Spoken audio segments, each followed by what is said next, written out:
And welcome everyone. तो कैसे हैं आप सब? I hope you are all well.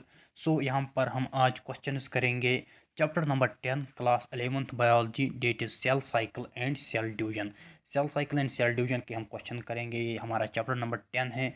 तो यहाँ पर chapter number first that is the living world, chapter number 2 that is the biological classification, chapter number 3 plant kingdom और chapter number 4 animal kingdom के क्वेश्चन मैंने अपलोड किए हैं।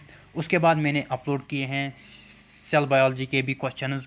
उसके बाद मैंने आज वीडियो बनाया बायोमॉलिक्यूल्स का। ओके, बायोमॉलिक्यूल्स का उस पर मैंने वीडियो बनाया है 40 मिनट से ज़्यादा वो वीडियो हुआ, और वहाँ पर मैंने क्वेश्चंस भी करवाए, कंसेप्ट्स भी क्लियर किए हैं।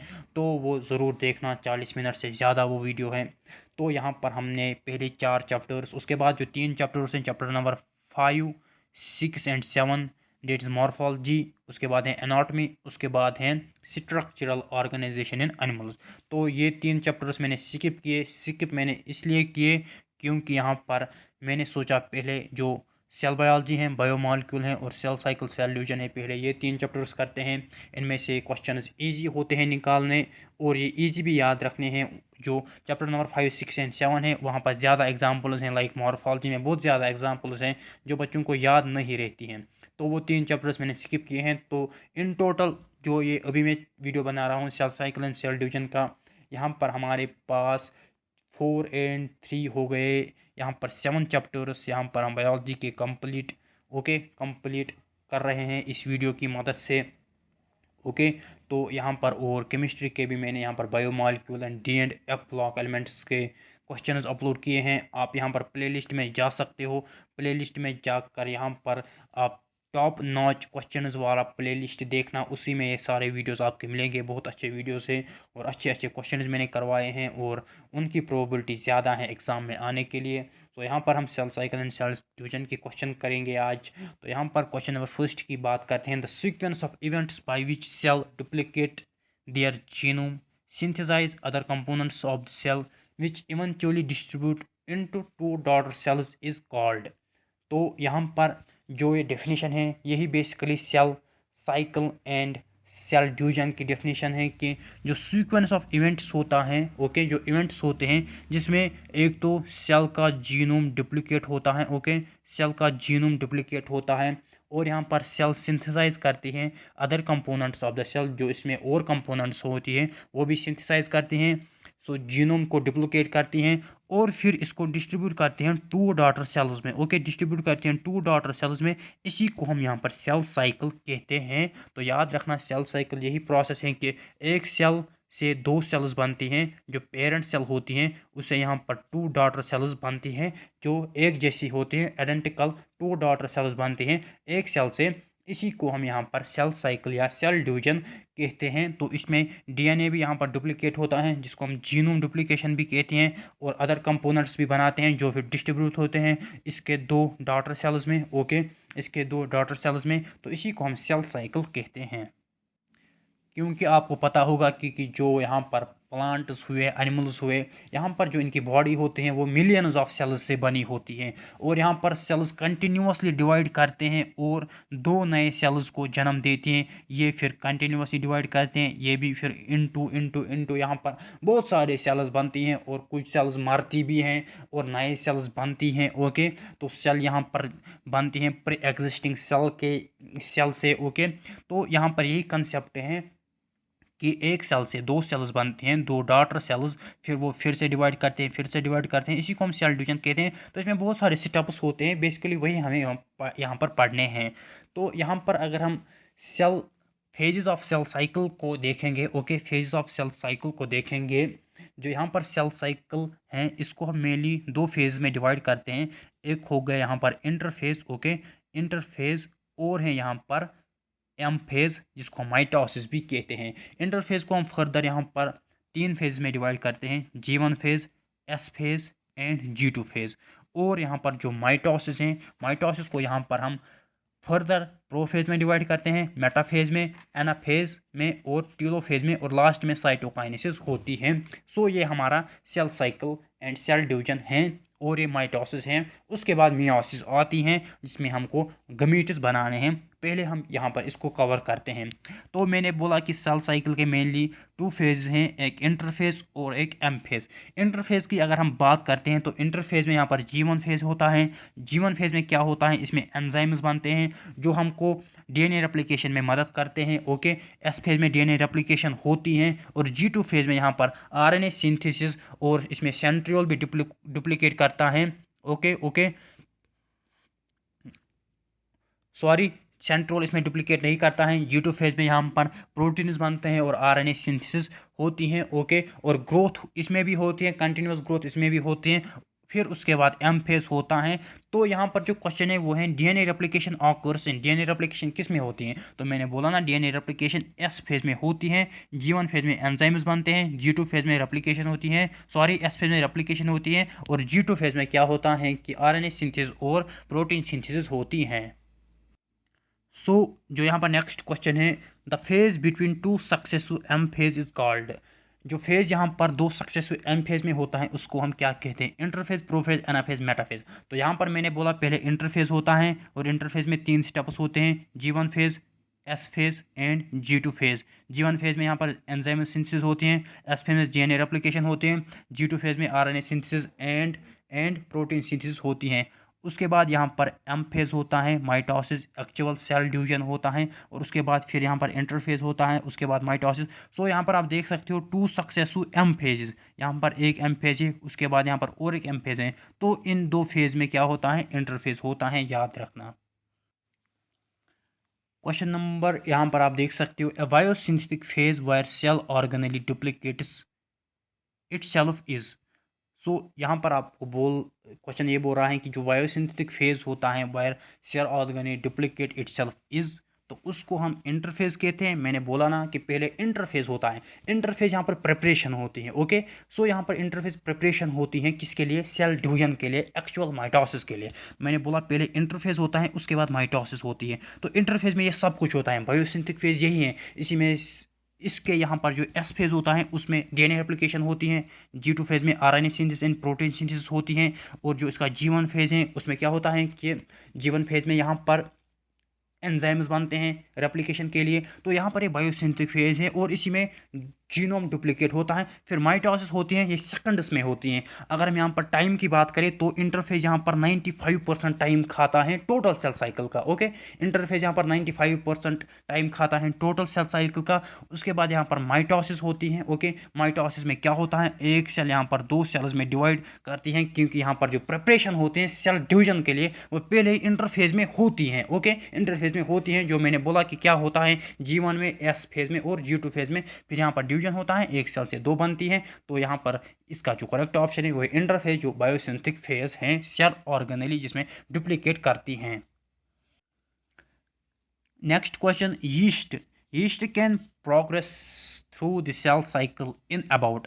अगर हम यीस्ट की बात करें, यीस्ट को हम सैक्रोमाइसिस सर्वेसी भी कहते हैं, सैक्रोमाइसिस सर्वेसी। यीस्ट एक फंजे हैं। ओके, एक फंजे है, किंगडम फंजे से बिलोंग करता है।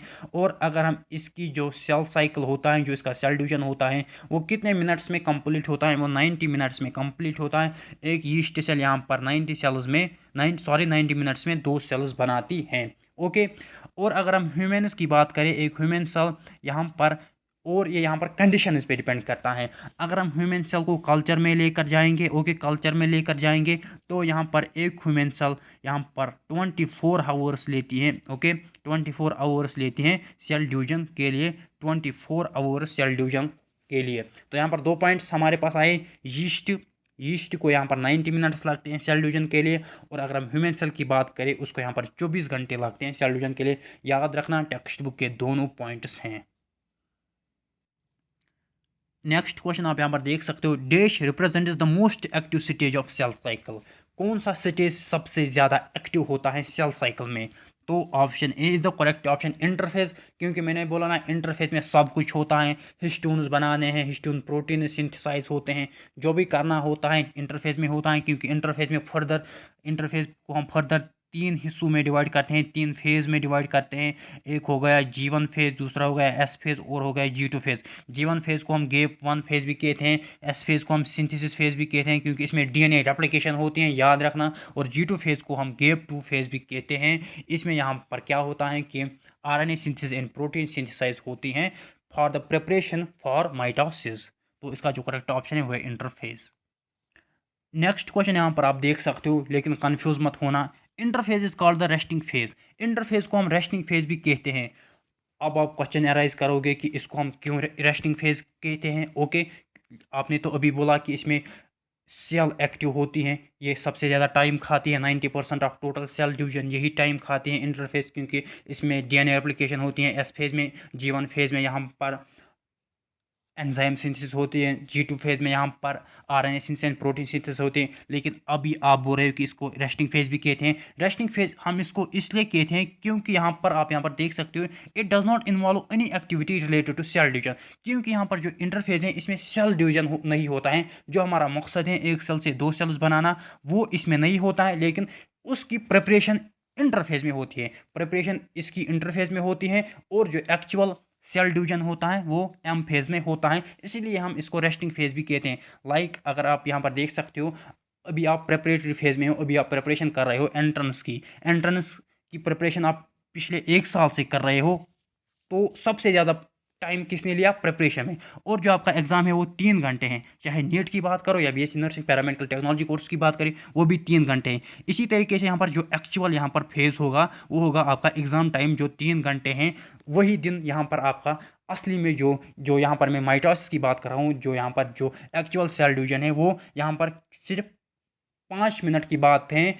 और अगर हम यहाँ पर इंटरफेस की बात करें वो 55 मिनट की बात है। इसी तरीके से जैसा आपका एग्ज़ाम है, प्रिपरेटरी फेज़ आपका यहाँ पर अभी चल रहा है पिछले 1 साल से, और जो आपका एक्चुअल यहाँ पर कन्फ्लिक्ट हैं, एक्चुअल लड़ाई हैं, वो 3 घंटे हैं।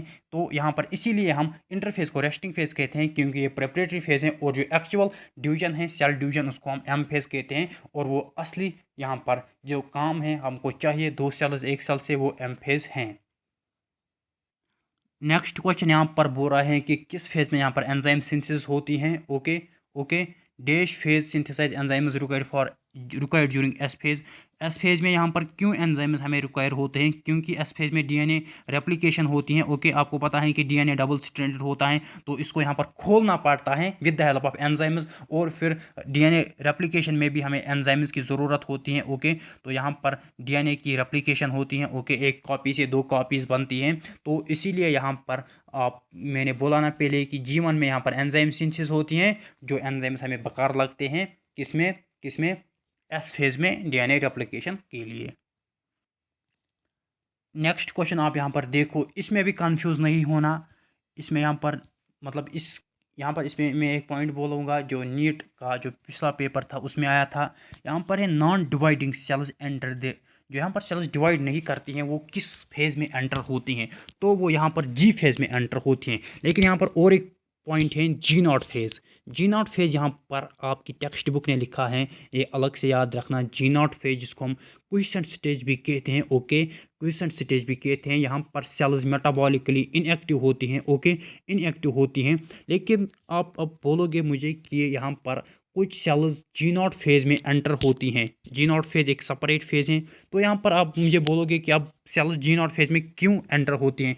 तो ये यहाँ पर वो सेल्स G0 फेज़ में एंटर होती हैं जो ओकेजनली डिवाइड करती हैं। ओके, इसका मतलब डिवाइड कभी ना कभी करती हैं। किस टाइम करती हैं? जब कोई इंजरी हो। ओके, अगर कोई इंजरी हो तो उस टाइम हमें सेल्स बहुत सारी डेड होती हैं, तो उस टाइम हमको सेल ज़रूरत है। तो जो सेल G0 फेज में एंटर होते हैं वो इस टाइम निकलती हैं और डिवाइड करती हैं, क्योंकि हमें सेल्स की ज़रूरत है, हमको इंजरी है, या हमको यहाँ पर सपोज़ कोई रिप्लेसमेंट, ऑर्गन रिप्लेसमेंट हो गई, उससे इंजरी हो गई। या यहाँ पर आप यहाँ पर एग्जाम्पल याद रखना कि heart cells HEART heart cells यहाँ पर किसमें चली जाती हैं? G0 फेज़ में, जिसको हम क्विसेंट स्टेज भी कहते हैं। क्योंकि वो ओकेजनली डिवाइड करती हैं जब हमें ज़रूरत होती है। लेकिन यहाँ क्या था? नॉन डिवाइडिंग सेल्स का मतलब जो डिवाइड ही नहीं करती हैं। ओके, वो किस में चले जाएंगे? G फेज़ में, क्योंकि इंटरफेज़ के बाद एम फेज़ होता है, okay. M phase actual cell division है। ओके। जब यहाँ पर अगर हम इंटरफेज की बात करें, इसमें है G1 या G फेज, उसके बाद है S, उसके बाद है G2। जब यहाँ पर एम फेज ही नहीं हुआ इन सेल्स का, क्योंकि डिवाइड ही नहीं हुई, तो उसके बाद अगर इनका G1 भी हो गया, S भी हो गया, G2 भी हो गया, लेकिन ये एम फेज में नहीं गई क्योंकि ये डिवाइड नहीं करते हैं, नॉन डिवाइडिंग है, तो ये फिर वापस आएगी किसमें, G1 फेज में या G फेज हम जिसको कहते हैं। तो इसलिए G1 फेज में आएगी क्योंकि ये डिवाइड ही नहीं करती है। और मैंने अभी बोला कि कुछ सेल्स G0 में जाती हैं। G0 में क्यों जाते हैं? क्योंकि वो ओकेजनली डिवाइड करती हैं। जब हमें ज़रूरत है, अगर हमको इंजरी हो गई तो उस टाइम हमको यहाँ पर सेल डिवीजन ज़रूरत है, हमको सेल्स चाहिए, तो उस टाइम यहाँ पर ये सेल्स G0 से वापस आती हैं और डिवाइड करती हैं। तो ये दो पॉइंट्स बहुत ही इंपॉर्टेंट है, याद रखना। और जो ये G0 में सेल्स जाती हैं, फॉर एग्जांपल हार्ट सेल्स, ये डिवाइड करती हैं लेकिन ओकेजनली। ओके, लेकिन ओकेजनली जब हमको ज़रूरत होती है, तो यहाँ पर G0 जो फेज़ होता है ये मेटाबॉलिकली इनएक्टिव होता है। Next question, important question, conceptual question यहाँ पर है। If the initial amount of DNA is 8C, then after S phase the amount of DNA would become. तो जो यहाँ पर इनिशियल अमाउंट ऑफ डीएनए है वो है 8C, उसके बाद एस फेज होता है, तो एस फेज के बाद यहाँ पर कितना अमाउंट होगा, 16C, 64C, 8C, 4C। तो यहाँ पर जो इसका करेक्ट ऑप्शन है, आप भी बोलना, पहले आप भी कमेंट करना कि क्या है। तो इसका जो करेक्ट ऑप्शन है वो है ए पार्ट, डेट इज़ 16C। क्योंकि मैंने बोला ना, एस फेज में डीएनए रेप्लिकेशन या डुप्लीकेशन होती है, डीएनए डबल होता है। ओके, डीएनए डबल होता है। 8C क्या बनेगा, 16C। अगर पहले 4C था, 4C क्या बनेगा, 8C। अगर पहले 2C था, 2C क्या बनेगा, 4C। याद रखना। ओके, तो अगर आपका क्वेश्चन आएगा कि पहले यहाँ पर 2C था, एस फेज के बाद क्या होगा, 4C। अगर पहले 4C था, एस फेज के बाद क्या होगा, 8C। और अगर पहले 16C है, एस फेज के बाद क्या होगा, 32C। अगर पहले 8C है, एस फेज के बाद क्या होगा, डबल होगा, 16C। लेकिन यहाँ पर और एक पॉइंट याद रखना, जो आपसे यहाँ पर पूछा जाएगा, बहुत ही पॉइंट, लेकिन जो याद रखना कि जो यहाँ पर हमारे जो सेल्स हैं वो डिप्लॉयड हैं। Okay, 2n number remains 2n number even after S phase. So यहाँ पर 2n ही रहता है। अगर आपसे यहाँ पर क्वेश्चन पूछे जाएंगे कि पहले यहाँ पर initial amount of DNA 8C था, एस फेज पे के बाद क्या होगा, 16C होगा, क्योंकि डीएनए रेप्लिकेशन होती है। लेकिन जो हमारे सेल्स डिप्लॉयड हैं वो डिप्लॉयड ही रहेंगी। ओके, डिप्लॉयड ही रहेंगे। तो 2n number remains 2n number, ये याद रखना, 2n number remains 2n number. और जो यहाँ पर डीएनए होता है वो डबल होता है, लेकिन जो हमारी सेल्स डिप्लॉयड होती हैं, 2n number remains 2n even after S phase. Okay, even after S phase. So there is no increase in chromosome number. Chromosome number में यहाँ पर कोई इंक्रीज नहीं होता है। आपको पता है कि हमारे पास 46 क्रोमोसोम्स होते हैं। ओके, 46 क्रोमोसोम्स होते हैं, 23 पेयर्स, वही हम 23 पेयर्स हुआ, 46 क्रोमोसोम्स हमारे पास होती हैं। तो ये 46 ही रहते हैं। तो यहाँ पर आप इसको कैसे समझोगे, तो यहाँ पर आप इसको इस तरीके से याद रखना है कि हमारे पास पहले यहाँ पर इस तरीके के 46 क्रोमोसोम्स होते हैं। ओके, 46 फॉर एग्जांपल 46 क्रोमोसोम्स होते हैं। तो जब एस फेज होता है, तो ये यहाँ पर इस तरीके के 46। तो यहाँ पर आप याद रखना कि आपने पढ़ा होगा कि क्रोमोसोम्स की शेप इस तरीके की होती है। ओके, तो ये दो क्रोमेटिड्स, सिस्टर क्रोमेटिड्स हुए एक क्रोमोसोम के। ओके, तो यहाँ पर क्या होता है कि एस फेज से पहले ये खाली एक क्रोमेटिड होता है, तो एस फेज के बाद क्या होता है, ये उसकी और एक सिस्टर क्रोमेटिड बनती हैं। ये याद रखना, ये बहुत ही इंपॉर्टेंट है कि ये बस आप ये दो पॉइंट याद रखना। ये मैंने समझाने के लिए बोला कि एस फेज के बाद 2C क्या बनता है, 4C, लेकिन 2n क्या रहता है, 2n। यही इंपॉर्टेंट दो पॉइंट्स हैं। 2C बनता है 4C, 2n रहता है 2n। हैप्लॉइड या डिप्लॉयड हमारी सेल्स हैं वो डिप्लॉयड ही रहती है, क्योंकि यहाँ पर पहले हमारे पास एक ही क्रोमेटिड होता है, एस फेज के बाद हमारे पास दो क्रोमेटिड बनते हैं। देखो अब आया इस पे क्वेश्चन। अगर आपको ये नहीं आया तो एक काम करना, अपनी किताबें बंद करना और वीडियोस देखना बंद करना, क्योंकि मैंने अभी 5 मिनट इस पे लेक्चर दिया कि क्या होता है। तो यही क्वेश्चन है, कमेंट में लिखना पहले ही। अगर ये आपको नहीं आता है तो यहाँ पर आपको अपने आप में यहाँ पर सोचना है कि मैं क्या कर रहा हूँ या मैं क्या कर रही हूँ। तो याद रखना, the number of chromosomes in G1 phase is 36। Okay, G1 phase में हमारे पास 36 क्रोमोसोम्स हैं। The number of chromosome in S phases, तो यहाँ पर आपको बोल रहा है कि एस फेज में कितने क्रोमोसोम्स होंगे। ओके, पहले यहाँ पर 36 हैं, तो मुझे बोलो कि एस फेज में कितने होंगे या एस फेज के बाद क्या होंगे, क्योंकि एस फेज में डीएनए रेप्लिकेशन होती हैं। बोलो बोलो कमेंट में पहले लिखो लिखो 1 2 3 4 5 लिखा। तो the number of chromosomes will remain the same, chromosome number सेम रहेगा। Okay, option is the correct option. मैंने अभी बोला कि हमारे पास 46 क्रोमोसोम्स होते हैं, इवन आफ्टर एस फेज ये 46 ही रहेंगे। ओके, 2n हमारे पास डिप्लॉयड नंबर है, ये 2n ही रहेगा। ओके, 36 हमारे पास क्रोमोसोम्स हैं, एस फेज के बाद भी 36 रहेंगे। अगर हमारे पास 4 क्रोमोसोम्स हैं, 4 ही रहेंगे। 1000 क्रोमोसोम्स हैं, 1000 रहेंगे। एक्स क्रोमोसोम है, एक्स ही रहेगा एस फेज के बाद। लेकिन जो 2c होता है वो 4c में चला जाता है, 4c 8c में चला जाता है। तो यहाँ पर इसका जो करेक्ट ऑप्शन है वो है 36, क्योंकि पहले हमारे पास एक ही क्रोमेटिड होता है, एस फेज के बाद 2 ही क्रोमेटिड्स होते हैं। तो इसको भी हम क्रोमोसोम कहते हैं, इसको भी हम क्रोमोसोम कहते हैं। यहाँ पर हमारे पास पहले यहाँ पर एक ही क्रोमोसोम का एक ही क्रोमेटिड होता है, फिर 2 क्रोमेटिड्स बनते हैं, 2 सिस्टर क्रोमेटिड्स, जिनको हम कहते हैं।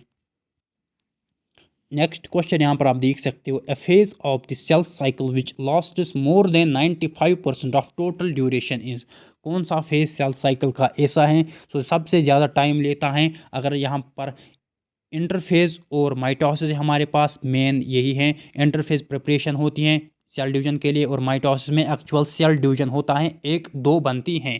तो यहाँ पर मैंने पहले ही बोला, ये आपको आया होगा कि यहाँ पर 90% ऑफ टाइम कौन खाता है, इंटरफेज, और यहाँ पर 5% टाइम एक्चुअल सेल डिवीजन में होता है। तो इंटरफेज इसका करेक्ट ऑप्शन हुआ।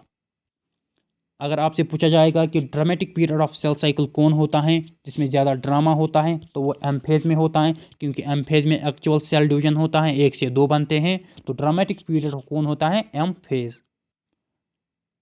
नेक्स्ट क्वेश्चन आप यहाँ पर देख सकते हो, 2 daughter cells formed after mitosis, mitosis के बाद जो डॉटर सेल्स बनती हैं, एक से जो 2 डॉटर सेल्स बनती हैं, वो कैसी होती हैं, identical to each other, irregular in size, non identical to each other, non identical to parents. तो वो यहाँ पर एक जैसी होती हैं, identical to each other. Option A is the correct option.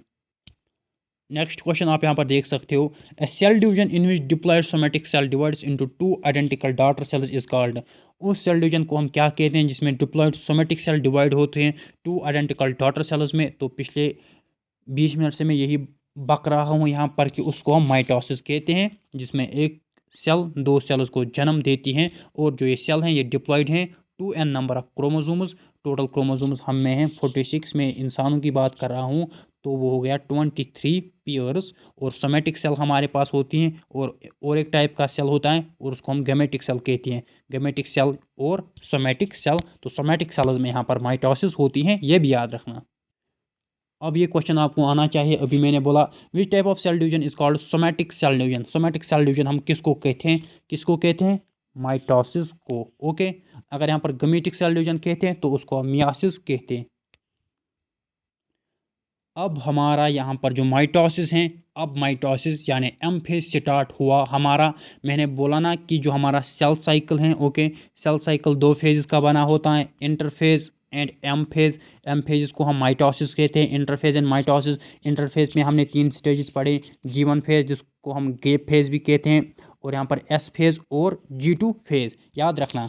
देखो जो मैं बोल रहा हूँ बहुत ही इंपॉर्टेंट है, बहुत ही इंपॉर्टेंट है, इसकी कदर आपको एग्ज़ाम के टाइम आ जाएगी। सेल साइकिल मैंने 2 फेज़ में डिवाइड किया, इंटरफेज और एम फेज़ में, इंटरफेज और माइटोसिस में। इंटरफेज मैंने फर्दर 3 टाइप्स में यहाँ पर डिवाइड किया, G1 phase, S phase and G2 phase. कोई रिविजन करते हैं, इंटरफेज यहाँ पर 3 टाइप्स का है, G1 फेज़, G1 फेज़ में क्या होता है, enzyme synthesis. G2 S phase में क्या होता है, डीएनए रेप्लिकेशन।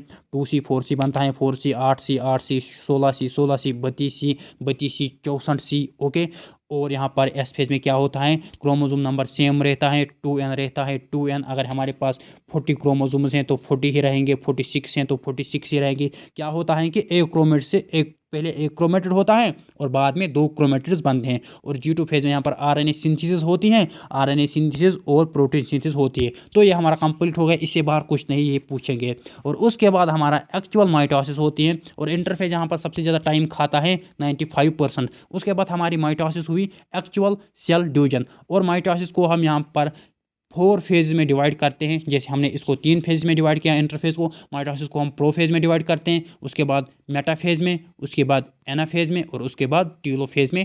तो अब इन 4 फेजेस पे यहाँ पर क्वेश्चंस आएंगे आपके सामने। सो माइटोसिस को हम और एक नाम कहते हैं माइटोसिस या एम फेज। इसको हम इक्वेशनल डिवीजन भी कहते हैं क्योंकि यहाँ पर इक्वल डिवीजन होता है। मैंने बोला ना आइडेंटिकल सेल्स एक सेल से बनती हैं दो आइडेंटिकल सेल्स, तो यहाँ पर हम इसको इक्वेशनल फेज भी कहते हैं। तो यहाँ पर जो क्वेश्चन है, the first phase of mitosis which follows interphase is. तो इंटरफेज के बाद मैंने बोला ना इंटरफेज के बाद क्या होता है, एम फेज। इंटरफेज के बाद एम फेज होता है। तो यहाँ पर जो क्वेश्चन बोल रहा है कि फर्स्ट फेज ऑफ माइटोसिस कौन होता है जो किसको फॉलो करते हैं, इंटरफेज को। तो अभी मैंने बोला फेजेस भी, फेजेस के नाम भी मैंने बोले। तो फर्स्ट फेज माइटोसिस का कौन होता है, prophase is the first phase of mitosis. Prophase के बाद मेटाफेज होता है। तो यहाँ पर हम नंबरिंग भी करते हैं, पहले प्रोफेज होता है, प्रोफेज के बाद यहाँ पर मेटाफेज होता है, मेटाफेज के बाद यहाँ पर एनाफेज होता है, और एनाफेज के बाद यहाँ पर टेलोफेज होता है। 1 2 3 4। तो ये 4 फेजेस एम फेज में होते हैं जिसमें एक्चुअल सेल डिवीजन होता है और ये कम टाइम में होता है एज कम्पेयर टू इंटरफेज। अब यहाँ पर क्वेश्चंस हैं कि जो कंडेंसेशन ऑफ क्रोमेटिन मटेरियल किस फेज में होता है। तो जो हमारे सेल में क्रोमेटिन मटेरियल होता है, डीएनए आप इसको कह सकते हो, ओके, जेनेटिक मटेरियल कह सकते हैं, जो एस फेज में डिवाइड हो गया। तो ये पहले क्या होता है कि ये यहाँ पर खुला होता है, ऐसे खुला होता है, इसकी एस फेज में डीएनए रेप्लिकेशन होती है, खुला होता है। लेकिन अब ये कंडेंस होने लगता है, इसको अब कंडेंसेशन करनी है, एक्चुअल क्रोमोसोमल शेप इसको बनानी होती है। जो हम इस तरीके का क्रोमोसोम पढ़ते हैं जिसकी यहाँ पर जो जुड़े होते हैं एक दूसरे के साथ, ओके, जिसकी टू सिस्टर क्रोमेटिड्स होती हैं। तो अब इसकी कंडेंसेशन होगी इस क्रोमेटिन मटेरियल की, डीएनए की। तो याद रखना कंडेंसेशन जो इनिशिएशन होती है वो पहले ही फेज में होती है मेटाफेज के, और उसको हम प्रोफेज कहते हैं।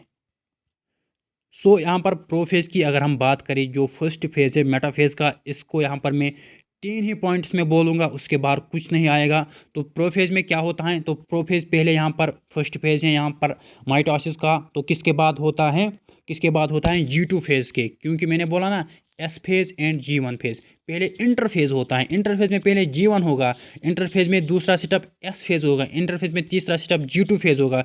तो उसके बाद क्या आएगा, उसके बाद क्या आएगा यहाँ पर मैं आपको बोलूँगा। उसके बाद आएगा, एक सेकंड वेट करना, उसके बाद आएगा इंटरफेस के बाद आएगा, इंटरफेस के बाद क्या आएगा, M phase, that is mitosis. एक तो होगा इंटरफेस, हो गया माइटोसिस, पहले G1 होगा, उसके बाद एस होगा, उसके बाद G2 होगा, उसके बाद यहाँ पर एम फेज का प्रोफेज होगा। तो एम फेज यानी माइटोसिस का सबसे पहला है प्रोफेज, और ये किसको फॉलो करता है, G2 फेज को। अगर ये ऑप्शन हो गया तो G2 फेज को, अगर ये ऑप्शन नहीं होगा तो सीधे ही इंटरफेज को फॉलो करता है। तो प्रोफेज में मेनली क्या होता है, एक तो कंडेंसेशन होती है क्रोमेटिन मटेरियल की, हो गया एक पॉइंट। दूसरा क्या होता है, दूसरा क्या होता है कि जो क्रोमोसोम्स होते हैं, जो क्रोमेटिन मटेरियल होता है, एक कंडेंस होता है, कंपैक्ट होता है। और क्या होता है कि यहाँ पर chromosomes are seen to be composed of 2 chromatids. ये ऐसे दिखते हैं जैसे 2 क्रोमेटिड्स एक क्रोमोसोम के होते हैं, ऐसे ये दिखने लगते हैं, ओके। अभी नहीं दिखते हैं अच्छे तरीके से लेकिन ऐसे दिखने लगते हैं। और ये यहाँ पर इसका सेंट्रोमियर होगा, इसका सेंट्रोमियर होगा, तो ये दोनों क्रोमेटिड्स एक दूसरे के साथ सेंट्रोमियर पे जुड़े होते हैं। ये याद रखना, बहुत इंपॉर्टेंट पॉइंट है। The two chromatids, the two sister chromatids of the chromosome are attached at their centromere, okay, centromere. और दूसरा पॉइंट यहाँ पर याद रखना, किसमें, प्रोफेज में। दूसरा पॉइंट याद रखना जो कि इस क्वेश्चन में भी बोला गया है, माइटोटिक स्पिंडल इनिशिएट ड्यूरिंग। जो माइटोटिक स्पिंडल होता है, क्योंकि हमको ये 2 सिस्टर क्रोमेटिड्स अलग करने हैं, ओके, हमें ये 2 सिस्टर क्रोमेटिड्स, अगर ये एक सेल हैं, अगर इसमें आप इस तरीके को देख सकते हो, अगर इसमें यहाँ पर एक क्रोमोसोम है, इसका ये 2 सिस्टर क्रोमेटिड्स हैं, हमको ये सेपरेट करनी है, एक भेजनी है इस सेल में और दूसरी क्रोमेटिड इस सेल में भेजनी है, ओके। इस सेल में एक भेजनी है और इस सेल में एक भेजनी है। तो हो गया ना, इसमें एक क्रोमेटिड जाएगा, इसमें एक क्रोमेटिड जाएगा, तो फिर क्या होगा, तो इसकी फिर जब इसका सेल डिवीजन होगा, इस सेल का अलग फिर सेल डिवीजन होगा, यही प्रोसेस फिर कंप्लीट होगी। इसका यहाँ पर दूसरा क्रोमेटिड कब बनेगा, एस फेज में, जो मैंने बोला था, ओके। आई अब बात समझ, एस फेज में फिर इसका बनेगा और इसका अलग बनेगा। तो यहाँ पर ये सेपरेट करने होते हैं माइटोटिक स्पिंडल के जरिए, ओके। तो माइटोटिक स्पिंडल की इनिशिएशन भी प्रोफेज में होता है, तो ये भी याद रखना। और at the cells at the end of prophase, at the end of prophase जो सेल्स होती हैं, यहाँ पर क्या होता है कि अगर हम इसको माइक्रोस्कोप के अंडर देखते हैं तो यहाँ पर आपको नहीं तो गोल्गी कॉम्प्लेक्स दिखेगा, ना तो एंडोप्लाज्मिक रेटिकुलम दिखेगा, और जो ना ही न्यूक्लियस दिखेगा, ना ही न्यूक्लियर एनवलप दिखेगा। तो ये पॉइंट्स प्रोफेज में याद रखना। नेक्स्ट यहाँ पर जो क्वेश्चन है आप यहाँ पर देख सकते हो, the chromosomes are shortest and thickest during. यहाँ पर जो क्रोमोसोम्स छोटे होते हैं और थिक होते हैं किस फेज में? Metaphase, anaphase, telophase, interphase.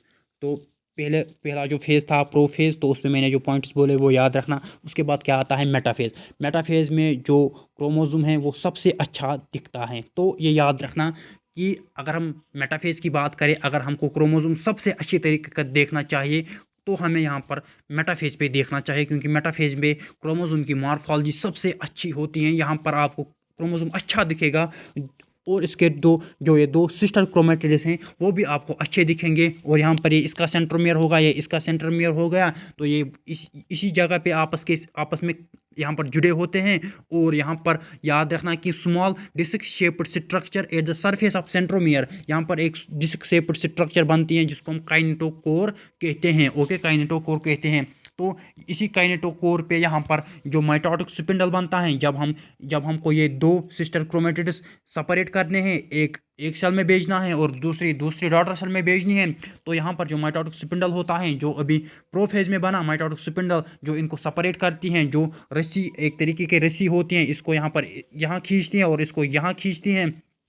तो यहाँ पर याद रखना कि अगर हमको अच्छी मॉर्फोलॉजी और यहाँ पर थिक मोटे जो क्रोमोसोम हैं तो वो यहाँ पर हमको किस फेज में दिखेंगे? मेटाफेज में। तो मेटाफेज में सिंपली मैं आपको यहाँ पर पॉइंट्स 2-3 बोलूँगा, वो याद रखना। एक तो अगर हमको अच्छे से यहाँ पर क्रोमोसोम देखना है जिसकी दो सिस्टर क्रोमेटिड्स होती हैं, तो हमको किस फेज पे जाना चाहिए? मेटाफेज पे।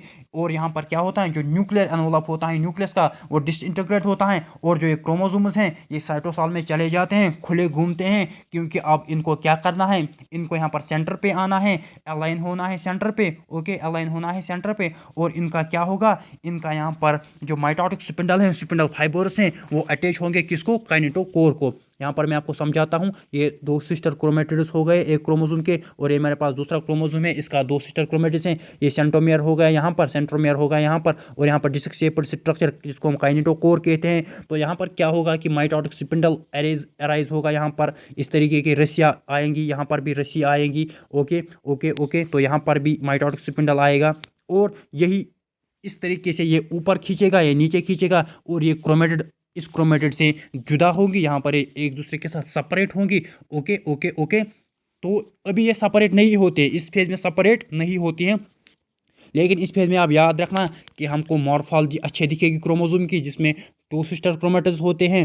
यहाँ पर सेंटर पे जिसको हम सेंट्रोमेयर कहते हैं, वहाँ पर ये जुड़े होते हैं। यहाँ पर डिस्क शेप्ड स्ट्रक्चर होता है काइनेटोकोर, तो काइनेटोकोर से क्या जुड़ता है? माइटोटिक स्पिंडल फाइबर जुड़ते हैं। और यहाँ पर और एक इंपॉर्टेंट पॉइंट याद रखना कि जो ये न्यूक्लियर एनवलप होता है वो डिसइंटीग्रेट होता है, और जो ये क्रोमोसोम्स हैं ये सेंटर में आते हैं। ओके, सेंटर में अलाइन होते हैं और यहाँ पर ये एक किस्म का प्लेट बनाते हैं। ये हो गया ना प्लेट। जब इन्होंने यहाँ पर ये प्लेट बनाया तो इसको हम मेटाफेजिक प्लेट कहते हैं। याद रखना, यही पॉइंट्स याद रखना, ये मैं यहाँ पर आपके लिए बहुत इंपॉर्टेंट पॉइंट्स बोल रहा हूँ, ये याद रखना। अब ये क्वेश्चन करो, the chromosomes align at the equator during, equator पे क्रोमोसोम्स अलाइन होते हैं किस स्टेज में? अभी बोला मैंने मेटाफेज पे अलाइन होता है, क्योंकि इनको अब एक दूसरे के साथ जुदा होना है, सेपरेट होना है स्पिंडल फाइबर्स की मदद से। स्पिंडल फाइबर्स काइनेटोकोर के साथ यहाँ पर जुड़ते हैं, जो यहाँ पर डिस्क शेप्ड स्ट्रक्चर होता है वही इनको सेपरेट करती हैं। तो जो ये मेटाफेज प्लेट बनता है, मेटाफेज में बनता है, और क्रोमोसोम्स इक्वेटर यानी मिडल पे यहाँ पर ये अलाइन होती हैं। अब ये क्वेश्चन करो, ये भी मैंने बोला कि मॉर्फोलॉजी ऑफ क्रोमोसोम हम किस टाइम स्टडी करनी चाहिए? मेटाफेज में, क्योंकि मेटाफेज में सबसे अच्छा दिखता है इसकी टू सिस्टर क्रोमेटिड्स, क्योंकि पहले ये ऐसे क्रोमेटिन मटेरियल होता है, फिर ये प्रोफेज में कंडेंस होता है, फिर ये मेटाफेज में सबसे ज़्यादा कंडेंस होता है और अच्छी शेप अटेन करता है। तो इसमें हम इसको अच्छी तरीके से देखते हैं, जो क्रोमोसोम होता है इसका स्ट्रक्चर देखते हैं, इसकी दो सिस्टर क्रोमेटिड्स देखते हैं, काइनेटोकोर को देखते हैं, सेंट्रोमियर को देखते हैं। तो ये याद रखना, मेटाफेज में हम इसको सबसे अच्छी तरीके से देखते हैं। अब ये क्वेश्चन करो, देखो मैंने ये पढ़ाया पहले 2-3 मिनट, अब इसी के यहाँ पर यही क्वेश्चन आते हैं। The point of attachment of microtubules on the chromosome is called, मैंने बोला ना जो दो सिस्टर क्रोमेटिड्स होती हैं वो यहाँ पर अटैच होती हैं एक दूसरे के साथ। ओके, सेंट्रोमियर ये इसका हुआ तो सेंट्रोमियर पेज अटैच होती हैं, और यहाँ पर एक डिस्क शेप्ड स्ट्रक्चर होता है जिसको हम काइनेटोकोर कहते हैं। काइनेटोकोर पे स्पिंडल फाइबर्स या माइक्रोट्यूब्यूल्स, ओके, या यहाँ पर जो स्पिंडल फाइबर्स होते हैं माइटोटिक स्पिंडल होता है या माइक्रोट्यूब्यूल्स, यही यहाँ पर कहाँ जुड़ती हैं, काइनेटोकोर की जगह। सो प्रोफेज हमने पढ़ा, प्रोफेज के बाद हमने मेटाफेज पढ़ा, मेटाफेज के बाद क्या है, एनाफेज, और एनाफेज के बाद क्या है, टीलोफेज। अब यहाँ पर एनाफेज का क्वेश्चन है, chromosomes move towards the pole during.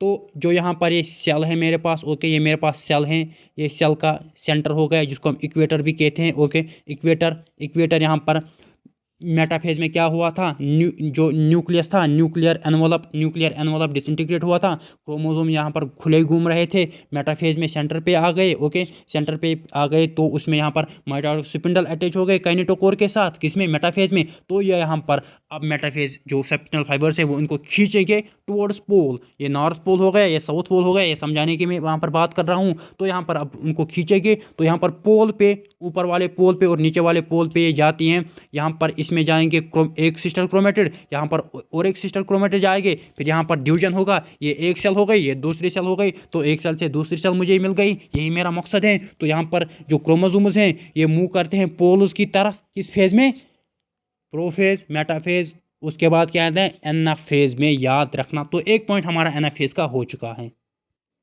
जैसा मैंने अभी बोला कि जो दो सिस्टर क्रोमेटिड्स होते हैं सेंट्रोमियर की जगह जुड़े होते हैं काइनेटोकोर की मदद से, तो यहाँ पर जो ये सेंट्रोमियर ये स्प्लिट होता है, क्योंकि एक सेंट्रोमियर को एक जगह जाना है और दूसरी को दूसरी जगह by the help of spindle fibres. तो जो सेंट्रोमियर ये स्प्लिट होता है यहाँ पर बीच में, जब ये स्प्लिट होता है तो ये एनाफेज में होता है, क्योंकि मैंने अभी बोला कि एनाफेज में ये एक नॉर्थ पोल की तरफ जाती है, दूसरी साउथ पोल की तरफ, तो इसी में ये सुप्लिट भी होता है। तो मेटाफेज में सुप्लिट नहीं होता है, मेटाफेज में यहाँ पर स्पिंडल फाइबर्स अटैच होते हैं, फिर वो खींचते हैं, और फिर एनाफेज में ये सुप्लिट होते हैं, और एनाफेज में ही ये एक ऊपर जाती हैं एक नीचे जाते हैं, फिर टीलोफेज में डिवीजन होगा। ओके, डिवीजन होगा तो फिर यहाँ पर दो सेल्स हमको मिलेंगी। तो यहाँ पर हमारे पास दो पॉइंट्स यहाँ पर एनाफेज के आ गए, एक तो यहाँ पर सेंट्रोमियर इसमें सुप्लिट होता है, और जो यहाँ पर क्या है हमारे पास जो क्रोमेटिड्स हैं, जो सॉरी सिस्टर क्रोमेटिड्स हैं, यस सिस्टर क्रोमेटिड्स हैं, वो यहाँ पर एक दूसरे के साथ सेपरेट होती हैं, जुदा होती हैं एनाफेज में। नेक्स्ट क्वेश्चन यहाँ पर आप देख सकते हो, देखो यहाँ पर मुझे ये क्वेश्चंस बहुत पसंद आए खुद को भी, जिस तरीके से यहाँ पर क्वेश्चंस अरेंज है ना, मैं खुद भी यहाँ पर हैरान हूँ। देखो क्वेश्चंस इस तरीके से अरेंज है, हम चैप्टर को ही पढ़ रहे हैं, कोई भी यहाँ पर पॉइंट मिस नहीं हो रहा है।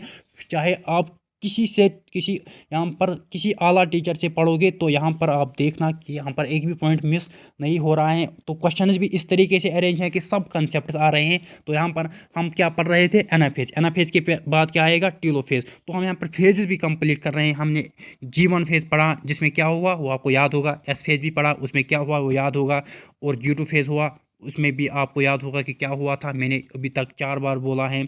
और ये जो 3 फेजेस हैं ये इंटरफेज के यहाँ पर स्टेजेस हैं, उसके बाद माइटोसिस हमने पढ़े और उसके फेजेस भी पढ़ रहे हैं अभी। तो यहाँ पर हम स्टेप वाइज पढ़ रहे हैं। तो मैंने आपको एनाफेज अभी पढ़ाया था कि एनाफेज में क्या होता है कि सेंट्रोमियर के जगह ये स्प्लिट होते हैं, पोल्स की तरफ जाते हैं ये क्रोमेटिड्स। उसके बाद टीलोफेज आता है। टीलोफेज में क्या होता है कि जो यहाँ पर एक तो अगर ये मेरे पास सेल हैं, यहाँ पर एक क्रोमेटिड आ गई, यहाँ पर एक क्रोमेटिड आ गई एक क्रोमोसोम की, तो यहाँ पर अब जो ये क्रोमेटिड है ये वापस क्या होता है, इनको ये डिकंडेंस होता है, वापस अपनी जो आइडेंटिटी है वो लूज होती हैं इस क्रोमेटिड को, ये वापस क्रोमेटिन मटेरियल बनता है। ओके, क्रोमेटिन मटेरियल होता है जो इनकी कंडेंसेशन जो है कंपैक्ट थे वो यहाँ पर ये लूज करती हैं एनाफेज में। अब ये फिर से क्रोमेटिन मटेरियल बनाएंगे, फिर इनका डिवीजन होगा, फिर हमारे पास दो सेल्स आएंगी।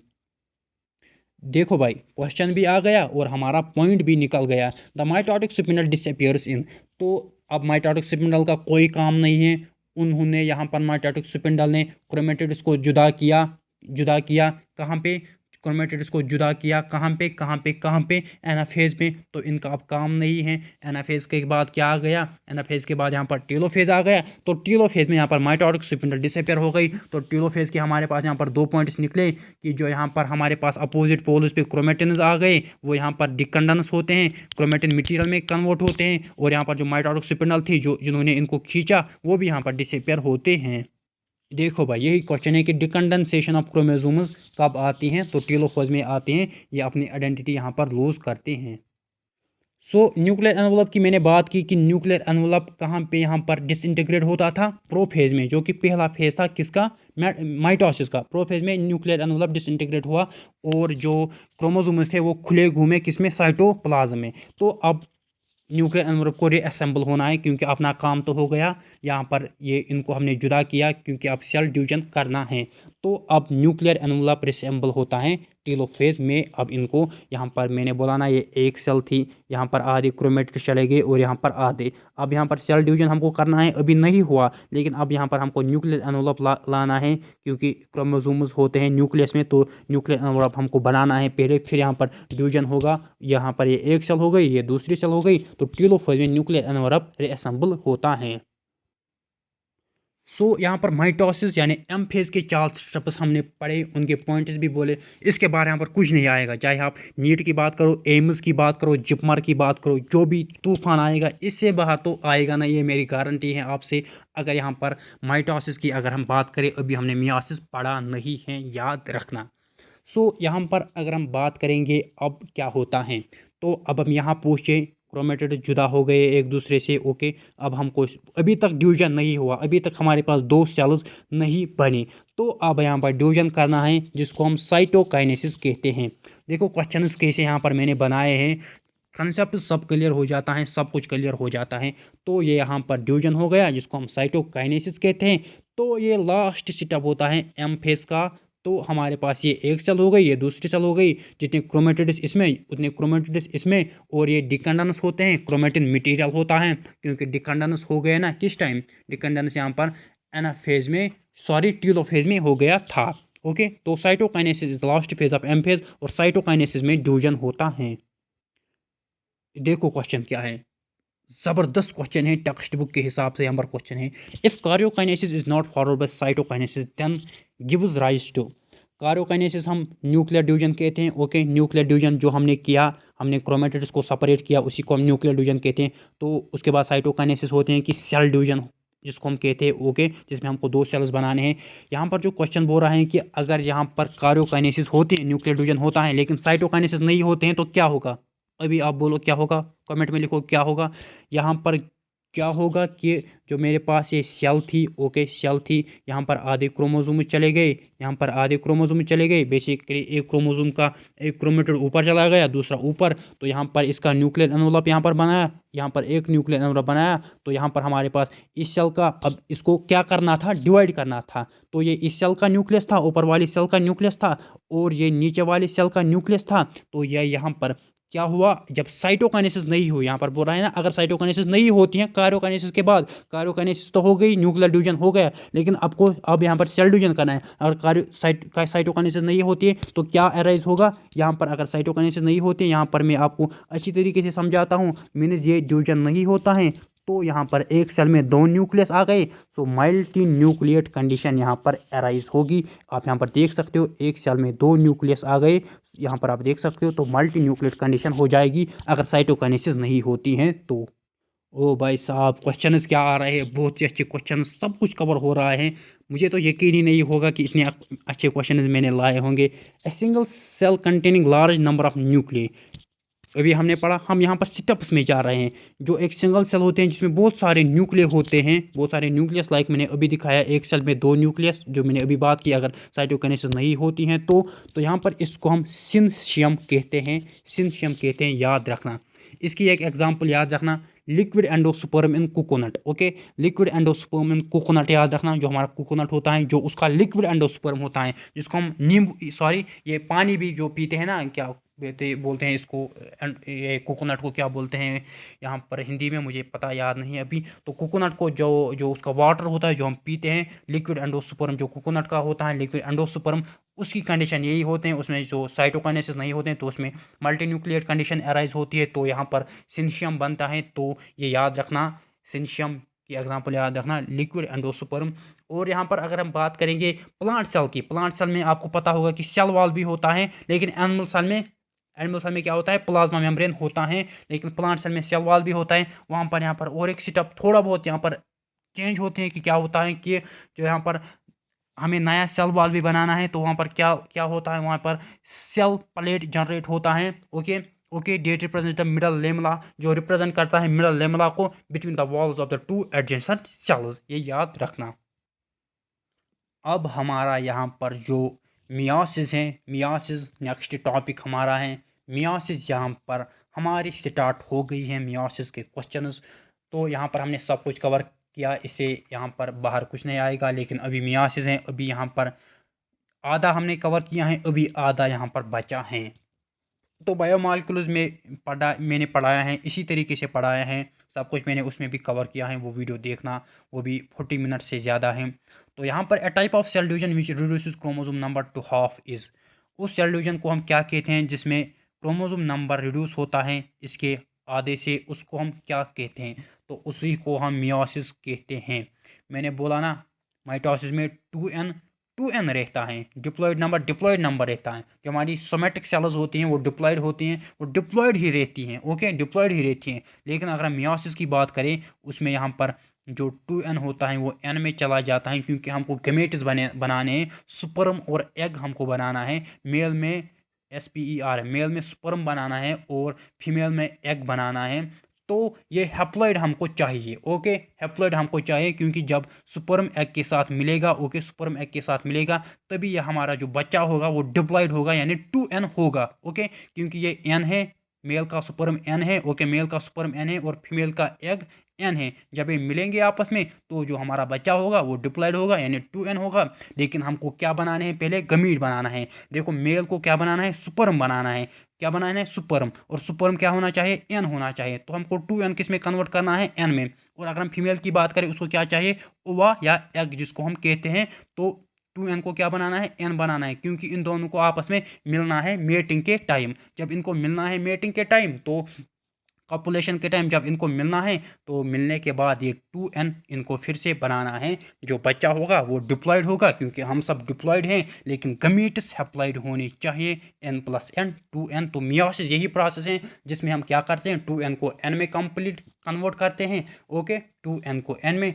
और यहाँ पर अगर हम बात करेंगे, 4c यहाँ पर कन्वर्ट होता है c में, ये याद रखना। 4c कन्वर्ट होता है c में। तो ये भी हम समझेंगे, लेकिन ये जब हम स्टेप्स आगे बढ़ेंगे ये हम उस टाइम समझेंगे। लेकिन 2n यहाँ पर 2n रहता है किस में? माइटोसिस में। लेकिन मियोसिस में 2n किस में कन्वर्ट होता है? 2n में। तो हमारे गमीट्स हैप्लॉइड होते हैं। ओके, जो मेल का स्पर्म होता है वो हैप्लॉइड होता है, जो स्पर्म सेल्स होती हैं वो हैप्लॉइड होती हैं, और फीमेल में जो ओवा होता है, एग होता है, वो भी हैप्लॉइड होता है, क्योंकि उनको मिलना है n+n 2n बनाना है। ओके ओके, तो अगर हम इंसान की बात करें, हमारे जो सोमेटिक सेल्स हैं वो डिप्लॉयड होती हैं। सोमेटिक सेल्स डिप्लॉयड होती हैं, यानी 2n, जिसमें 46 नंबर ऑफ क्रोमोसोम्स होते हैं। और अगर हम यहाँ पर गमीट्स की बात करें, वो हैप्लॉइड होती हैं, वो n होती हैं। ओके ओके, वो n होती हैं, वो हैप्लॉइड होती हैं, ये याद रखना। बहुत ही अच्छे पॉइंट्स मैंने यहाँ पर आपको बोले, एंड आई होप आपको समझ आया होगा। मियोसिस स्टार्ट करने से पहले हमको थोड़ा बहुत पढ़ना है। मियोसिस की अगर हम बात करें, MEIOSIS, मियोसिस के भी यहाँ पर इसको हम डिवाइड करते हैं मियोसिस फर्स्ट में और मियोसिस सेकंड में। ओके, याद रखना। मियोसिस फर्स्ट के जो स्टेप्स हैं और मियोसिस सेकंड के, ये भी हमको पढ़ने हैं। मियोसिस को हम फर्दर डिवाइड करते हैं prophase first, metaphase first, anaphase first, telophase first. इसी तरीके से अगर हम मियोसिस सेकंड की बात करें, इसको भी हम डिवाइड करते हैं prophase first, prophase second, metaphase second, क्योंकि हम मियोसिस सेकंड की बात कर रहे हैं, anaphase second and telophase second. तो ये याद रखना, ये मियोसिस के यहाँ पर स्टेजेस हो गए। तो मियोसिस को हम डिवाइड करते हैं meiosis first, meiosis second. Meiosis first के फिर स्टेज थे prophase first, metaphase first, anaphase first, telophase first. Meiosis second की बात करें, prophase second, metaphase second, anaphase second, telophase second. So ये यहाँ पर याद रखना, पी मेट याद रखना, PMAT, prophase, metaphase, anaphase, telophase, P mat याद रखना। यहाँ पर क्या होता है मियोसिस में, अभी आपको ये क्वेश्चन नहीं आएगा, तो यहाँ पर मैं अभी थोड़ा आपको पढ़ाता हूँ। देखो, मियोसिस क्या होती है कि मियोसिस में एक सेल से हमको 4 सेल्स मिलती हैं। ओके, एक सेल से हमको 4 सेल्स मिलती हैं, और ये 4 सेल्स इनको हम गमीट्स भी कहते हैं जो हैप्लॉइड होते हैं। ओके, जो हैप्लॉइड होते हैं। सो एक सेल से 4 सेल्स बनती हैं। तो मैंने बोला मियोसिस को हम डिवाइड करते हैं मियोसिस फर्स्ट और मियोसिस सेकंड में। मियोसिस फर्स्ट थोड़ी बहुत कॉम्प्लिकेटेड है लेकिन मियोसिस सेकंड ईजी है। सो यहाँ पर क्या होता है, रफली मैं आइडिया देता हूँ। मियोसिस फर्स्ट में पहले प्रोफेज फर्स्ट होता है। सो जो यहाँ पर मेरी सेल हैं, ओके, मेरी सेल हैं जो कि यहाँ पर डिप्लॉयड सेल हैं, ओके, जिसमें 46 क्रोमोसोम्स होते हैं, ओके, जिसमें 46 क्रोमोसोम्स होते हैं। और आपको क्रोमोसोम का शेप पता होगा, इसमें 2 सिस्टर क्रोमेटिड्स होती हैं। ओके, इसमें 2 सिस्टर क्रोमेटिड्स होती हैं। सो यहाँ पर आपने अभी पढ़ा, पहले जब पढ़ा आपने कि जब यहाँ पर एस फेज होता है जिसमें डीएनए रेप्लिकेशन होती है, जिसमें यहाँ पर जो डीएनए कंटेंट है वो डबल होता है, 4C 8C बनता है या 2C 4C बनता है। लेकिन जो एन रहता है, एन नंबर 2n रहता है। तो यहाँ पर उसके बाद क्या होता है, तो वो उस तक यहाँ पर सेम होता है, ओके, एस फेज तक सेम रहता है। लेकिन उसके बाद यहाँ पर चेंजेस आती हैं। क्या चेंजेस आती हैं यहाँ पर, जो यहाँ पर डीएनए रेप्लिकेशन के बाद क्या होती है, मियोसिस फर्स्ट, क्योंकि हमको अब गमीट्स बनाने हैं, हमको यहाँ पर डिप्लॉइड से जाना है हैप्लॉइड की तरफ। लेकिन जब हम माइटोसिस की बात करें उसको, उसमें हम डिप्लॉइड से डिप्लॉइड ही रहते थे। लेकिन हम यहाँ पर मियोसिस में हमको क्या करना है, डिप्लॉइड से हैप्लॉइड जाना है। तो यहाँ पर अगर मियोसिस की बात करें तो एस फेज हमारा हुआ, हमारी डीएनए रेप्लिकेशन हुई, जो यहाँ पर होता है आपको पता होगा, जो हमने एस पेज पढ़ा था जिसमें रेप्लिकेशन हुई। तो मियोसिस में क्या होता है कि सिस्टर क्रोमेटिड्स यहाँ पर भी जो सिस्टर क्रोमेटिड्स होती हैं वो सेपरेट होती है, ओके, और ये एक में चली जाती हैं, ये दूसरे में चली जाती हैं, ओके, ओके, ओके। इसमें भी यहाँ पर वही होता है, क्योंकि यहाँ पर हमको 4 गमीट्स बनाने हैं, 4 हैप्लॉइड सेल्स बनती हैं, okay, after the completion of meiosis second. क्योंकि मैंने बोला ना, मियोसिस फर्स्ट में डिवाइड करते हैं और मियोसिस सेकंड में, मियोसिस फर्स्ट के भी अपने स्टेज थे और मियोसिस सेकंड के भी। तो मियोसिस सेकंड के ख़त्म होने के बाद हमको यहाँ पर 4 सेल्स मिलती हैं जो कि हैप्लॉइड होती हैं। सो यहाँ पर अगर मियोसिस फर्स्ट की बात करें, मियोसिस फर्स्ट में जो पहला सेटअप होता है, ओके, पहला सेटअप यहाँ पर प्रोफेज फर्स्ट होता है, प्रोफेज फर्स्ट होता है। सो जब हमने एस फेज किया, एस फेज में हमने क्रोमेटिन, जो हमारा क्रोमेटिन मटेरियल था उसको हमने डुप्लीकेट किया, ओके। एस फेज में हमने क्रोमेटिन मटेरियल को डुप्लीकेट किया, तो दो से हमको 4 कॉपीज मिल गई। तो उसके बाद यहाँ पर प्रोफेज फर्स्ट होता है। प्रोफेज फर्स्ट में क्या होता है कि प्रोफेज फर्स्ट में यहाँ पर फर्दर डिवाइड होता है leptotene, zygotene, okay, leptotene, zygotene, उसके बाद पैकाइटीन, पैकाइटीन के बाद डिप्लोटीन, डिप्लोटीन के बाद डायाकाइनेसिस। तो ये स्टेप्स होते हैं प्रोफेज फर्स्ट के। तो यहाँ पर मैं अब ज़्यादा डीप नहीं जाऊँगा क्योंकि वीडियो यहाँ पर ऑलरेडी 51 मिनट्स का हो गया है। सो यहाँ पर मियोसिस फर्स्ट हो गई, किसकी किसकी मियोसिस फर्स्ट किसकी, मियोसिस की, क्योंकि मैंने बोला ना मियोसिस फर्स्ट में डिवाइड होती हैं और मियोसिस सेकंड में। मियोसिस फर्स्ट का पहला स्टेज कौन है, प्रोफेज फर्स्ट।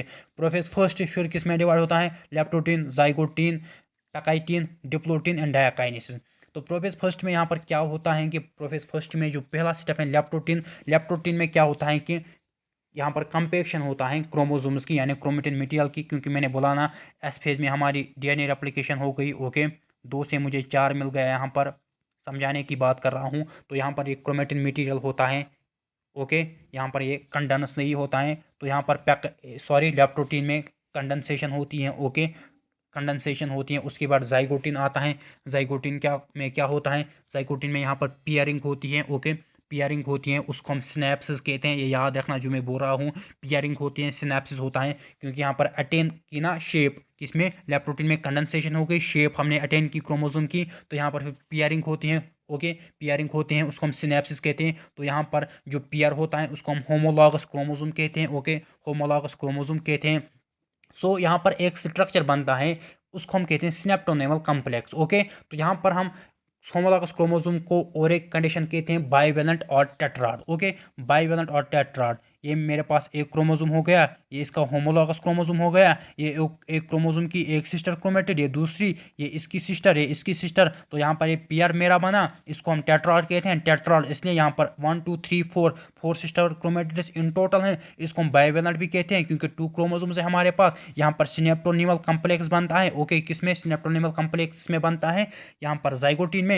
लेप्टोटीन में क्या हो गया, कंपैक्शन हो गई, क्योंकि एस फेज में हमने रेप्लिकेशन की, ओके, एस फेज में हमने रेप्लिकेशन की। लेप्टोटीन में हमने क्या की, लेप्टोटीन में हमने यहाँ पर कंपेक्शन की, उसके बाद जाइगोटिन आया, जाइगोटिन में यहाँ पर क्या हो गया, होमोलॉगस क्रोमोसोम्स आपस में आ गए, यहाँ पर सिनेप्टोनिमल कम्प्लेक्स बन गया, सिनेप्टोनिमल कम्प्लेक्स यहाँ पर जो बाइवेलेंट हो गया क्योंकि 2 क्रोमोसोम्स हैं, टेट्राल बन गया। तो उसके बाद यहाँ पर पैकाइटिन आता है। पैकाइटिन में क्या होता है, पैकाइटिन में क्रॉसिंग ओवर होती हैं, बहुत ही इंपॉर्टेंट पॉइंट है। पैकाइटिन में क्रॉसिंग ओवर होती है और क्रॉसिंग ओवर होती हैं जिससे वेरिएशन जनरेट होती हैं। पैकाइटिन में क्रॉसिंग ओवर होती हैं जिससे वेरिएशन जनरेट होती हैं। तो यहाँ पर जेनेटिक मटेरियल ट्रांसफर होता है बिटवीन नॉन सिस्टर क्रोमेटिड्स। देखो ये दोनों में आपस में सिस्टर हैं, ओके, ये दोनों आपस में बहनें हैं, सिस्टर हैं, लेकिन ये और ये, ओके, यहाँ पर मैं समझाता हूँ, ये दोनों तो आपस में सिस्टर हैं, ओके, ये दोनों भी आपस में सिस्टर हैं, ये दोनों भी, लेकिन ये जो मैंने यहाँ पर मार्क किया, ये और ये नॉन सिस्टर क्रोमेटिड्स हैं। यहाँ पर नॉन सिस्टर क्रोमेटिड्स के बीच में और ये होमोलॉगस क्रोमोसोम है, यहाँ पर होमोलॉगस क्रोमोसोम है, यहाँ पर बाइवेलेंट हैं, टेट्राड हैं, सिनेप्टोनिमल कम्प्लेक्स बन गया जाइगोटिन में, और यहाँ पर सिनेप्टोनिमल कम्प्लेक्स बन गया। यहाँ पर अब क्या होगा, क्रॉसिंग ओवर होगी। क्रॉसिंग ओवर में क्या होता है, क्रॉसिंग ओवर में ट्रांसफर ऑफ जेनेटिक मटेरियल होता है जिसमें वेरिएशंस होती हैं। इसीलिए वेरिएशन की वजह से यहाँ पर हम पेरेंट जैसे दिखते नहीं हैं, मतलब थोड़ी बहुत वेरिएशन आती हैं, ओके।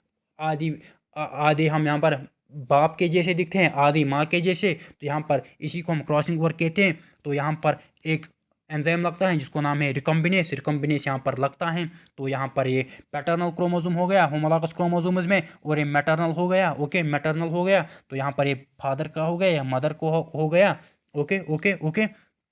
तो ये यहाँ पर आपने देखा कि क्रॉसिंग ओवर कैसे होती हैं। उसके बाद आ गया मेरा डिप्लोटिन। डिप्लोटिन में यहाँ पर क्या होता है, डिप्लोटिन में यहाँ पर जब क्रॉसिंग ओवर होती हैं, ये जो एक क्रोमोसोम्स होते हैं ये टिल्ट होते हैं, यहाँ पर एक एक्सेप्ट स्ट्रक्चर बनता है जिसको हम कियाजमेटा कहते हैं। तो कियाजमेटा डिप्लोटिन में बनता है। तो डिप्लोटिन के बाद क्या होती हैं, डायाकाइनेसिस होती हैं। डायाकाइनेसिस में क्या होती हैं, डायाकाइनेसिस में क्या होती हैं, जो कियाजमेटा यहाँ पर बना, कियाजमेटा का यहाँ पर एंड होता है, ये फिर से आपस में सेपरेट होती हैं, आपस में सेपरेट होते हैं। तो यहाँ पर क्या होता है, तो यहाँ पर डायकाइनेसिस में अब क्या होगा, क्रॉसिंग ओवर तो हमने कर ली, अब इनको सेपरेट करना है। तो डायकाइनेसिस में माइटोटिक स्पिंडल आता है। देखो ये मैं आपको रिवीजन कर रहा हूँ क्विकली, लेकिन हम इस चैप्टर को 1 महीने 2 महीने भी पढ़ सकते हैं, लेकिन यहाँ पर मैं क्विकली यहाँ पर आपको पढ़ा रहा हूँ। तो फिर क्या आ जाएगा, तो हमने प्रोफेज फर्स्ट पढ़ा जिसमें हमने लैप्टोटिन, जाइगोटिन, पैकाइटिन, डिप्लोटिन एंड डायकाइनेसिस पढ़ा। तो अब हमारे पास है मेटाफेज फर्स्ट। मेटाफेज फर्स्ट में क्या होता है कि जो ये क्रॉसिंग ओवर तो हमने कर ली, अब ये होमोलॉगस क्रोमोसोम उस तरीके से जो हमने पहले पढ़ा अब ये बीच में आएंगे, ओके, बीच में आएंगे और मेटाफेजिक प्लेट बनाते हैं, मियोसिस का मेटाफेजिक प्लेट, ओके, मियोसिस का मेटाफेजिक प्लेट बनाता है, ओके, इक्वेटर पे अलाइन होते हैं, ओके। तो माइटोटिक स्पिंडल्स होते हैं वो आते हैं, इनके साथ यहाँ पर जुड़ते हैं। तो यहाँ पर सेपरेट किनको करते हैं, क्रोमेटिड्स को नहीं, ओके, क्रोमेटिड्स को सेपरेट करते नहीं है। यहाँ पर होमोलॉगस क्रोमोसोम है ना, यहाँ पर देखो ये होमोलॉगस क्रोमोसोम थे ना जिन्होंने यहाँ पर कियाजमेटा पे जुड़े थे, क्योंकि क्रॉसिंग ओवर करनी थी, अब इनको सेपरेट होना है। होमोलॉगस क्रोमोसोम को, इस क्रोमोसोम को एक में जाना है, इस क्रोमोसोम को दूसरे में जाना है। तो ये यहाँ पर मेटाफेज फर्स्ट में हो गया। उसके बाद एनाफेज फर्स्ट है, एनाफेज फर्स्ट में ये कंप्लीटली सेपरेट होते हैं, ओके, लेकिन जो सिस्टर क्रोमेटिड्स होते हैं वो जुड़े रहते हैं अभी भी, ओके। होमोलॉगस क्रोमोसोम हमें सेपरेट करना है। ये हमारे पास एक क्रोमोसोम हो गया, ये दूसरा क्रोमोसोम हो गया। तो ये बाइवेलेंट था ना, टेट्राड था ना, ये इसकी 2 सिस्टर क्रोमेटिड्स थे, ये इसके 2 सिस्टर क्रोमेटिड्स थी। तो यहाँ पर क्या होता है, एनाफेज फर्स्ट में ये दोनों जुदा होती हैं, okay. Homologous chromosome, paternal chromosome और मैटरनल क्रोमोसोम आपस में जुदा होता है, लेकिन सिस्टर क्रोमेटिड्स एक दूसरे के साथ अभी भी हैं। और वो एनाफेज सेकंड में, जो मियोसिस सेकंड का स्टेज है, उसमें यहाँ पर सेपरेट होगी। उसके बाद टेलोफेज फर्स्ट होता है, ये एक जगह जाता है, ये दूसरी जगह। तो अब हमारे पास 2 सेल्स बन गई। मैंने पहले बोला ना हमको 4 सेल्स बनानी है, हमारे पास अभी 2 सेल्स बन गई। तो यहाँ पर ये फिर से हमको अब मियोसिस सेकंड में और एक डिवीजन करना है। तो मियोसिस सेकंड में अगर हम प्रोफेज सेकंड की बात करें, तो प्रोफेज सेकंड में क्या होता है, यहाँ पर जो आपको पता होगा कि अब जो प्रोफेज सेकंड है, मेटाफेज सेकंड है, एनाफेज सेकंड है और टेलोफेज सेकंड है, जो हमने पहले पढ़ा ना माइटोसिस में, प्रोफेज, मेटाफेज, एनाफेज, टेलोफेज, ये उसी को यहाँ पर रिपीट करते हैं। अब यहाँ पर और एक डिवीजन करना है। तो हमारे पास पहले यहाँ पर जो हमने किया था टेलोफेज फर्स्ट में, हमको यहाँ पर 2 सेल्स मिल गई, लेकिन अभी भी यहाँ पर जो ये 2 सेल्स हैं, इनमें जो यहाँ पर क्रोमोसोम्स हैं वो यहाँ पर अभी भी, मैंने बोला ना, होमोलॉगस क्रोमोसोम सेपरेट, पैटर्नल और मैटरनल सेपरेट होता है। ओके, ये मेरे पास है इस सेल में पैटर्नल और इस सेल में है मैटरनल, लेकिन सिस्टर क्रोमेटिड्स अभी भी एक दूसरे के साथ जुड़ी होती हैं। अभी मेरे दो सेल भी अभी बनाने हैं, तो यहाँ पर अब मुझको ये दो सिस्टर क्रोमेटिड्स सेपरेट करने हैं। तो मैं यहाँ पर इसको दो सेल्स में कन्वर्ट करता हूँ, एक में एक सिस्टर क्रोमेटिड्स को भेजता हूँ और दूसरे में दूसरे को, यहाँ पर फिर मैं इनको ऐसे करता हूँ। तो ये स्टेप्स फिर उसी तरीके से यहाँ पर कंटिन्यू करते हैं जिस तरीके से हमने माइटोसिस पढ़ी। तो अब हम यहाँ पर क्वेश्चन करते हैं। तो यहाँ पर मियोसिस फर्स्ट में condensation and coiling of chromatin fibres कब होती हैं, कब होती हैं, कब होती हैं, यहाँ पर आप देख सकते हो लेप्टोटीन में, जो कि लेप्टोटीन मियोसिस फर्स्ट का पहला स्टेज है। लेप्टोटीन के बाद जाइगोटीन आएगा, जिसमें यहाँ पर क्या होगा, क्रॉसिंग ओवर होगी। नेक्स्ट क्वेश्चन आप देख सकते हो, पैकेटिन में जो टेट्राड होता है, जो अभी मैंने टेट्राड बनाया, ये पैटर्नल क्रोमोसोम हो गया, ये होमोलॉगस क्रोमोसोम्स होते हैं, ये मैटरनल हो गया। तो यहाँ पर टेट्राड में 4 सिस्टर क्रोमेटिड्स होती हैं, 4 क्रोमेटिड्स इसमें होती हैं। ये आपस में सिस्टर हैं, ये सिस्टर हैं, लेकिन ये और ये नॉन सिस्टर हैं। यहाँ पर इनको क्रॉसिंग ओवर करनी होती है ना, जिससे वेरिएशन जनरेट होती है। क्रॉसिंग ओवर अब मुझे बोलो किस में होता है, पढ़ाया है, अभी अभी पढ़ाया है। तो क्रॉसिंग ओवर यहाँ पर पैकेटिन में होती हैं। अभी मैंने बोला कि होमोलॉगस क्रोमोसोम्स एक दूसरे के आते हैं करीब, और वहाँ पर क्रॉसिंग ओवर होती हैं। क्रॉसिंग ओवर के बाद इन होमोलॉगस क्रोमोसोम्स को जुदा होना है, एक को एक पोल की तरफ जाना है, दूसरे को दूसरे पोल की तरफ जाना है। लेकिन अभी यहाँ पर सिस्टर क्रोमेटिड्स एक दूसरे के साथ अभी भी होती हैं, लेकिन यहाँ पर ये होमोलॉगस पे पैटर्नल था, ये मैटरनल था, लेकिन ये सेपरेट होती हैं। तो ये किस में होगा, एनाफेज फर्स्ट में होगा। तो ये उसी को रिपीट करता थे। वहाँ पर अगर मेटाफेज की बात करते थे, लेकिन वहाँ पर पहले ही सिस्टर क्रोमेटिड्स सेपरेट होती है, लेकिन यहाँ पर होमोलॉगस क्रोमोसोम सेपरेट होते हैं। लेकिन हमको फिर ये भी सेपरेट करना है, और ये भी दो सेल्स मैंने बनाई ना, मुझे 2 से 4 बनी है, ये फिर से एक सेल में कन्वर्ट होगा, ये एक सेल में, ये दूसरी 1 2 3 4। ओके, तो सिस्टर क्रोमेटिड्स फिर यहाँ पर, अगर यहाँ पर बोलता कि यहाँ पर मुझे इसने बोला था होमोलॉगस क्रोमोसोम सेपरेट हो किस फेज में होते हैं, एनाफेज फर्स्ट में होते हैं। अगर ये सिस्टर क्रोमेटिड्स की बात करता तो एनाफेज सेकंड ऑप्शन आता, जो कि मियोसिस सेकंड में होती हैं। तो क्रॉसिंग ओवर किस साइड पे आती हैं, कियाजमेटा पे आती हैं, अभी मैंने पढ़ाया है। अब यहाँ पर इंपॉर्टेंट क्वेश्चन है कि टर्मिनलाइजेशन कियाजमेटा की टर्मिनलाइजेशन कब होती हैं, डायाकाइनेसिस में होती हैं। और डायाकाइनेसिस किसका यहाँ पर स्टेज है, प्रोफेज फर्स्ट का, क्योंकि प्रोफेज फर्स्ट को हमने फिर से डिवाइड किया था, leptotene, zygotene, pachytene, diplotene and diakinesis. Diakinesis में क्या होता है, जो यहाँ पर ये कियाजमेटा होता है वो ख़त्म होता है, क्योंकि हमने क्रॉसिंग ओवर तो कर ली किसमें, जाइगोटीन में। अब जो बायोवेलेंट होता है, बायोवेलेंट जो होमोलॉगस क्रोमोसोम्स एक दूसरे के करीब आते हैं, वो यहाँ पर उनको क्रॉसिंग ओवर के बाद अब जुदा होना है। जुदा किस में हो गए, प्रोफेज फर्स्ट के बाद क्या होता है, मेटाफेज में। तो वो यहाँ पर इक्वेटर पे अलाइन कब हो गए, मेटाफेज फर्स्ट में। वहाँ पर माइटोसिस में क्या था, सिंपली मेटाफेज, यहाँ पर क्या है, मेटाफेज फर्स्ट। तो ये इसी को रिपीट करता है, लेकिन यहाँ पर हमको 4 सेल्स बनानी थी, वहाँ पर हमने 2 सेल्स बनाए थे। ओके, और उनका नंबर डिप्लॉयड ही रह गया था, 2n रिमेन्स 2n, लेकिन यहाँ पर 2n एन में कन्वर्ट होता है। और यहाँ पर हमको 4 हैप्लॉइड सेल्स बनानी है, 4 हैप्लॉइड गमीट्स बनाने हैं, इसीलिए यहाँ पर हमको 2 डिविजन्स करने पड़ते हैं। तो यहाँ पर जो बायोवेलेंट क्रोमोसोम्स होते हैं वो अलाइन करते हैं एक दूसरे को मेटाफेज फर्स्ट पे। यहाँ पर हमने यहाँ पर जो हमारा cell cycle and cell division है, हमने इसको कंप्लीट किया है। सभी कंसेप्ट हमने पढ़े हैं, सभी क्वेश्चंस हमने किए हैं। इससे बाहर कुछ नहीं आएगा, कुछ नहीं पूछेंगे। तो ये 1 घंटा यहाँ पर आप देखना, 1 घंटे का वीडियो यहाँ पर हो गया हमारा। तो यहाँ पर हम इस वीडियो को यहीं पे ऐड करते हैं। बायोमॉलिक्यूल्स भी मैंने ख़त्म किया, यहाँ पर मैंने क्या बोलते हैं इसको, सेल साइकिल सेल डिवीजन भी ख़त्म किया। और सेल बायोलॉजी की अगर हम बात करें तो ये 3 चैप्टर्स पढ़ना।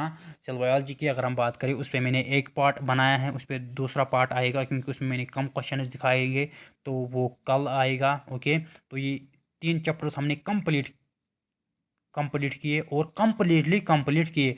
और अगर हम चैप्टर नंबर 1 2 3 4 की बात करें, 1 2 भी हमने कंप्लीट किए, 3 भी, 4 जो एनिमल किंगडम था उसमें मैंने एक पार्ट बनाया है। एनिमल किंगडम पे दूसरा पार्ट आएगा, उस पर जो वो बहुत बड़ा चैप्टर है, उस पर और क्वेश्चन आएंगे। तो उसके बाद हमारी प्लांट फिजियोलॉजी है। प्लांट फिजियोलॉजी में हमारे पास 5 चैप्टर्स है।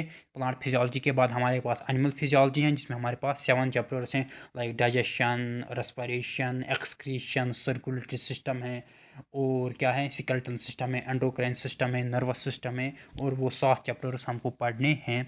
तो अभी हमने यहाँ पर कंप्लीट किया आज। तो वीडियो को लाइक शेयर ज़रूर कीजिए, और यहाँ पर इस पर मेहनत बहुत लगती है भाई, तो चैनल को सब्सक्राइब भी करना। सो यहाँ पर मिलते हैं नेक्स्ट वीडियो में, तब तक के लिए good bye, be happy, and दुआओं में याद रखना।